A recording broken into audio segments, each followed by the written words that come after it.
ఐదవది, ఇది చాలా ఇంపార్టెంట్, తెలంగాణ ప్రజలు గమనించాలి. ఎంత ఘోరమైన హత్య జరిగింది ప్రజాస్వామ్యం అంటే, బోగస్ ఓటర్లందరూ కూడా ఆటోలలో వచ్చిండ్రు.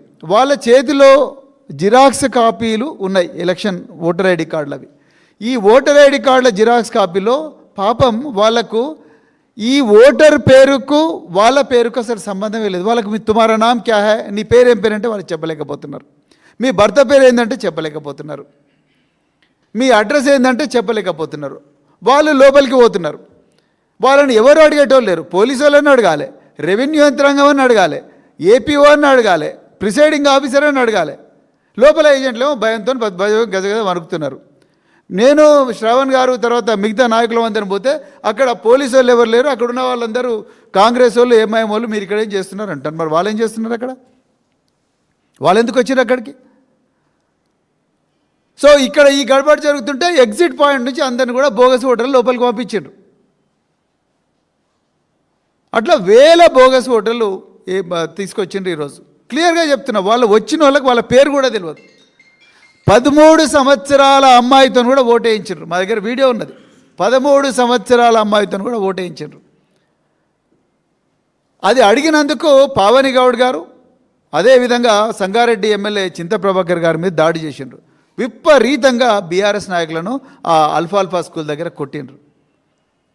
ఇలా రామచంద్ర నాయక్ ఒక న్యాయం, గండు సుధారానికి ఒక న్యాయం, మల్లు భట్టికరకు ఒక న్యాయం, తర్వాత శంకర్ నాయక్ ఎమ్మెల్సీకి ఒక న్యాయం, వీళ్ళందరికీ ఒక న్యాయం, బీఆర్ఎస్ నాయకులకు ఇంకో న్యాయం.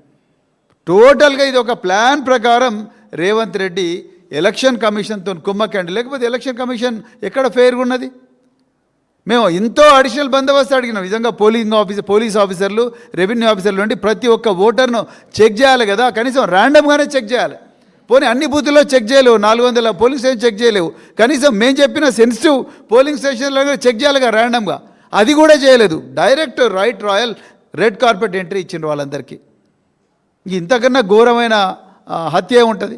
అదేవిధంగా మరి షకీల్, అఖిల్ అని చాలా ఇంపార్టెంట్ నాయకులు, వాళ్ళని తీసుకుపోయి టాస్క్ ఫోర్స్లో అరెస్ట్ చేసింది. మరి కాంగ్రెస్లో ఎందుకు అరెస్ట్ చేయలేదు? నిన్న ఇంకొక ఎగ్జాంపుల్ చెప్తాం.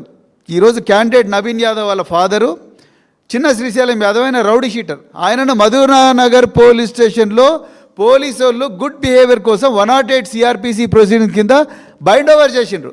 మరి బైండ్ ఓవర్ చేసిన రౌడీ షీటర్ను పొద్దున్నే మీరు ఆయన ఓటు ఆయన వేసుకొని ఆయన ఇంట్లో కూర్చోబెట్టాలి, లేకపోతే పోలీస్ స్టేషన్లో కూర్చోబెట్టాలి, లేకపోతే వేరే పోలీస్ స్టేషన్కి పంపించండి అని నిన్న స్పెసిఫిక్గా ఎలక్షన్ కమిషన్ అబ్జర్వర్స్కు, పోలీస్ అబ్జర్వర్కు కంప్లైంట్ చేసినాం. ఇవాళ ఉదయం నుంచి సాయంత్రం వరకు చిన్న శ్రీశైలం యాదవ్ మొత్తం అంగడంగడి చేసిండు, బూత్ నెంబర్ 244 to 251 దాకా. అది కూడా లైవ్ లొకేషన్తో ఇచ్చినాం, లైవ్ కామెంటరీ ఇచ్చినాం. కానీ ఒక్కరు కూడా వాళ్ళని పోయి ఆపలేదు. ఉల్టా వద్దిరాజు రవిచంద్ర గారు ఎంపీ మీద, ఎర్రోల శ్రీనివాస్ మీద, పాడి కౌశిక్ రెడ్డి, వీళ్ళందరి మీద కూడా దాడి చేసిండ్రు. అసలు దాడి చేయాల్సింది, అరెస్ట్ చేయాల్సింది, వేరే పోలీస్ స్టేషన్కి పంపించాల్సింది ఎవరిని? చిన్న శ్రీశైలం యాదవ్ను. రౌడీ షీటర్, బైండ్ ఓవర్ చేయవలసిన రౌడీ షీటర్ ఇలా ఓపెన్గా తిరుగుతూ ఉన్నాడు. ఇంతకన్నా ఘోరమైన కూని ఏముంటుంది? సో ఇది పూర్తిగా మరి ప్రజాస్వామ్యాన్ని కుట్రపూరితంగానే రేవంత్ రెడ్డి మరి కూని చేసిండు. అయినా కూడా మరి ఈరోజు జూబ్లీహిల్స్ ప్రజలందరూ కూడా కేసీఆర్ గారి వైపే నిలబడ్డారు. ఇన్ని దౌర్జన్యాలు చేసినా కూడా వాళ్ళందరూ కూడా వచ్చి నిజంగా చాలా మొండిగా మేము కేసీఆర్ గారి వైపు ఉంటే ఓటేసిన వాళ్ళందరికీ కూడా హృదయపూర్వక ధన్యవాదాలు తెలుపుతా ఉన్నాం. Thank you. ఇప్పుడు పెద్దలు మాజీ మంత్రి